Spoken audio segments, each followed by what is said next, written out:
আপনারা জানেন যে বাংলাদেশের ক্ষমতাশালী সরকার, যে সরকার ক্ষমতায় আসার পেছনে আমাদের কোনো মেহনত নাই, আমাদের কোনো এফোর্ট ছিল না, সেই সরকার আমার ফেসবুক পেজ বাংলাদেশে ব্লক করে রেখেছেন। তারপরে গেল 15 বছর শেখ হাসিনা সরকার যেটা পারেন নাই, ইউটিউব চ্যানেল, সেটাকেও তারা বিশেষ ক্ষমতা বলে 90 দিনের রেস্ট্রিকশনে দিয়েছেন। তারপরে ফেসবুকের আগের যে পেজটা ছিল আমার, যেটা ভেরিফাইড পেজ, সেটা সাসপেন্ড হয়েছে। সেটা সাসপেন্ড হওয়ার পেছনে অনেকগুলো কারণ আছে, কারণ এটাতে আমার অনেকগুলো ভায়োলেশন ছিল আগে। আমি কখনোই ফেসবুক বেশি দিন চালাইতে পারি না, একটা আমার 6 মাসের, এটাই মনে হয় সবচেয়ে বেশি দিন ছিল, প্রায় 6 মাস 7 মাস মতো ছিল। এতদিন টানা আমার কোনো পেজ থাকে না। যাই হোক, তো শেখ হাসিনা সরকার এত চিঠি টিঠি লিখেও আমাদের দেশকে মেটা থেকে কখনো ব্লক করাইতে পারে নাই। অথচ ডক্টর মোহাম্মদ ইউনূস, তিনি তার যে ক্ষমতা আছে এটা আমি নিজে টের পাচ্ছি। তিনি তো ক্ষমতাশালী, এটা অস্বীকার করার কোনো কিছু নেই। এই যে আপনি বিভিন্ন জায়গায় বড় বড় অলিম্পিক সহ শান্তিতে নোবেল পাওয়া থেকে শুরু করে সবখানে, এগুলো তার এমনি এমনি হয় নাই, মানে লবিং ছাড়া এগুলো আপনি মনে করেন না যে মানে ডক্টর মোহাম্মদ ইউনূস বা যারা নোবেল পেয়েছেন, শান্তিতে বিশেষ করে যারা নোবেল পেয়েছেন, তাদের মানে দেখেই বোঝা যায় যে এ পাবেই, এরকম কিছু না। এদেরকে লবিং করে তারপরে করতে হয়। তো এই যে নোবেল পেয়েছেন এবং অন্যান্য কিছু করেছেন, এই যে আপনার যে ক্ষমতা এবং আমার উপরে আপনি যে ক্ষমতা প্রয়োগ করছেন, এটাতে আমি বুঝতে পারছি, দেশবাসীও বুঝতে পারছে যে আপনার অনেক ক্ষমতা আছে। কিন্তু ভাই, এই ক্ষমতাটা একটু আবুধাবিতে খাটান না ভাই। এই যে আপনি যে চেয়ারটায় বসেছেন না, ডক্টর মোহাম্মদ ইউনূস, আপনি পৃথিবীতে বিশাল কিছু হইতে পারেন, কিন্তু একটা সত্যি কথা বলি, বাংলাদেশের প্রেক্ষাপটে আপনি জীবনে কোনো জায়গায় এমপিও হইতে পারবেন না। এখন নির্বাচনে দাঁড়ান, কি হবে আমি জানি না। 5 তারিখের পরে বাংলাদেশের মানুষ আপনাকে ভীষণ সম্মান দিয়েছে, ভীষণ সম্মান। আমি গেল কয়েকদিনে বহু আমার শুভাকাঙ্ক্ষীর ফোন পেয়েছে যে ভাই, ডক্টর মোহাম্মদ ইউনূসকে আপনার গালাগাল করা ঠিক হয় নাই। ডক্টর মোহাম্মদ ইউনূস, উনি আসলে খুবই ভালো মানুষ, ওনার আসলে কিচ্ছু করণীয় নাই। তো এই আলোচনায় পরে আসি। তো এগুলো শুনতে হয়েছে। আপনার ভালোবাসে মানুষ, আপনাকে প্রচন্ড ভালোবাসে।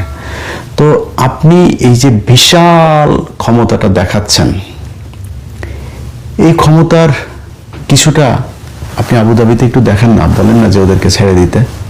কারণ আপনি বাংলাদেশে যেটা বললাম যে আপনি এমপি হইতে পারতেন না কখনোই।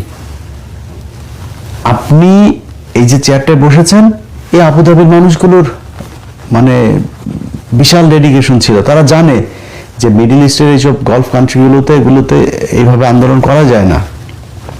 তারা আন্দোলন করে আপনাকে বসিয়েছে। আপনি কয়দিন আগে এই যে মারামারিগুলো হয়েছে না, এই যে সারা দেশে মানুষ জীবন দিয়েছে না, এটা ভারত বিরোধিতার ফল।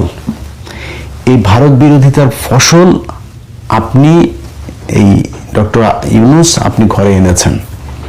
তো এই যে ভারত বিরোধিতা করে মানুষ জীবন দিল, শেখ হাসিনাকে ভারতে পাঠাইলো, এত কিছু করলো, তা আপনি এই মানুষগুলিরে ভারত থেকে বাঁচাবেন না? আপনি চীনে গেলেন, চীনে গিয়ে তারপরে নাকি 6টা বিশেষায়িত বিভাগীয় শহরের হাসপাতাল নিয়ে আসলেন আপনি। সে হাসপাতাল কোথায় ভাই? আপনি কয়দিন আগে তাদের পেঁয়াজ পচে যাচ্ছে, পেঁয়াজ নিয়ে আসলেন। আপনি তাদেরকে শেখ হাসিনা যে পরিমাণে ইলিশ দিত তার চেয়ে ডাবল ইলিশ দিলেন।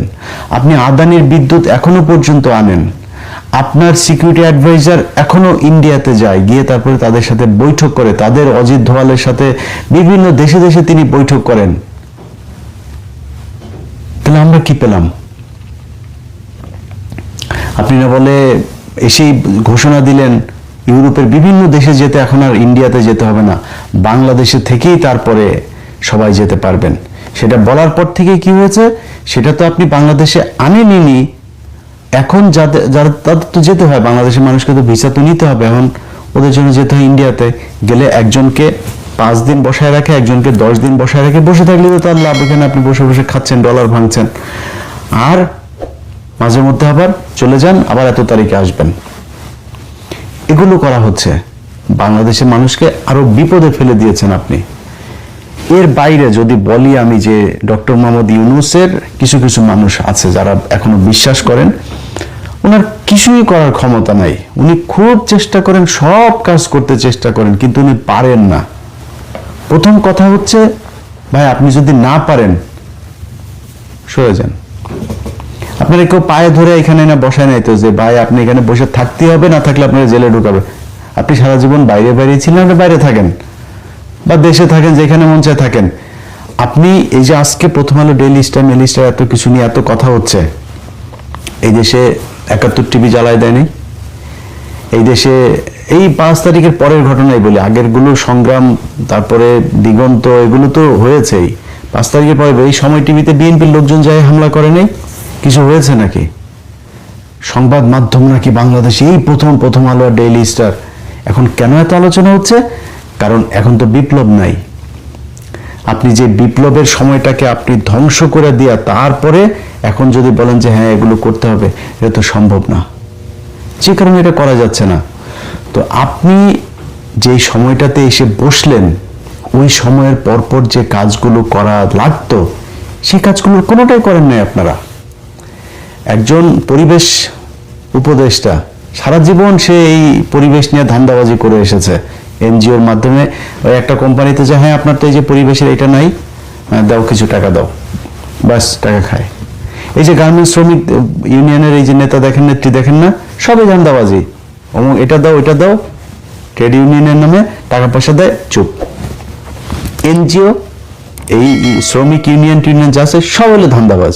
এই ধান্দাবাজি করেই চলে।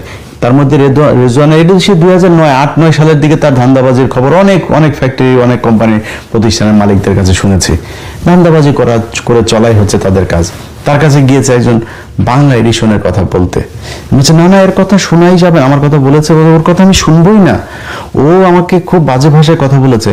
আপনি চোর, আপনার যেটা বলা হয়েছে সেটা তো গালি, আপনি চোর, আপনি অরিজিনালি চোর, আপনি এটা গালি না, অরিজিনালি চোর। গালির চাইতে আপনার চোর শোনাটা কি, মানে আপনি যে চোর এটা নিজের ভাবতে কি খুব বেশি প্রাউড ফিল হয় নাকি? চোর, আপনার ঘরে পয়সা যায় যেটা চোর, আপনার পেটের মধ্যে চুরির পয়সা, আপনি যেটা তো সম্মানিত মনে করেন কেন? 2 দিন হয়তো খুব মনে হইতেছে যেন সম্মানিত, বিশাল আকারে পাওয়ারফুল, পাশার নিচে চেয়ার একটা পেয়ে তারপর মনে করছেন সারা দেশ কিনে ফেলেছেন। ডক্টর মোহাম্মদ ইউনূস বাংলাদেশে সারা জীবন প্রধান উপদেষ্টা হয়ে থাকবে না।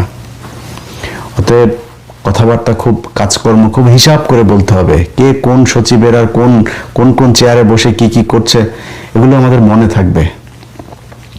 বাংলা এডিশন বন্ধ করে দিয়া, আমাদের ফেসবুক, ইউটিউব সব বন্ধ করে দিয়া কয়টা নিবেন? 1 মিলিয়ন 2 মিলিয়ন আপনি কয়টা নিবেন? রাতারাতি তৈরি হবে, চলে আসবে, আল্লাহ ব্যবস্থা করে দিবে।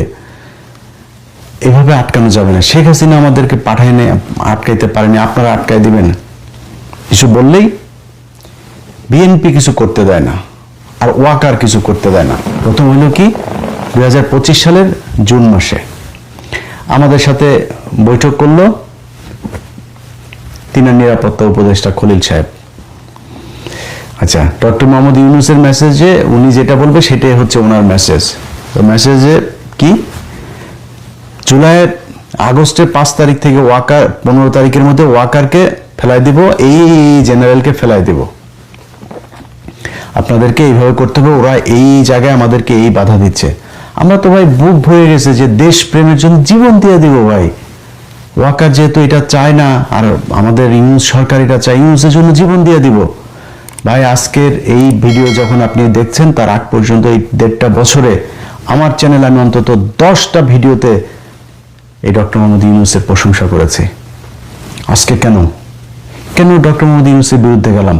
ডক্টর মোহাম্মদ ইউনূস ক্ষমতা আসার পর থেকে আপনাদের মনে নাই আনসার লীগ, রিকশা লীগ, হিন্দু লীগ, ইসকন লীগ, নানান লীগ এসে রাস্তায় নেমেছিল। আমি ইলিয়াস আমার জায়গা থেকে সর্বোচ্চ ডক্টর মোহাম্মদ ইউনূসের পক্ষে কথা বলেছে। আজকের যে চেহারাটা আমাদের দেখছেন, এটা একদিন আর 2 দিনে হয় নাই, একটার পর একটা জিনিস দেখছি, চেষ্টা করছি সেগুলো সমাধান করার, কোনো কিছু হয় না।